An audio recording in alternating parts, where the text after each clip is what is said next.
මම නමින් සමදරා. මේ ගෙවෙන්නේ මගේ ජීවිතේ ලස්සනම දවස් ටික.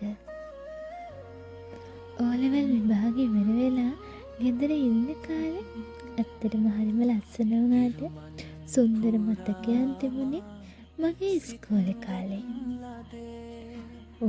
දිනෙන් දින විභාග ප්‍රතිඵල එන්න ලං වෙනකොට පුංචි බයකුත් දැනුණා. හැබැයි විශ්වාසයක් තියෙනවා. බෝට්ටුවෙන් හරි යන්න පුළුවන් වෙයි කියලා. හරිම නිස්කලංකයි. දැන් ඉතින් එයත් හිටියා නම් ළඟ.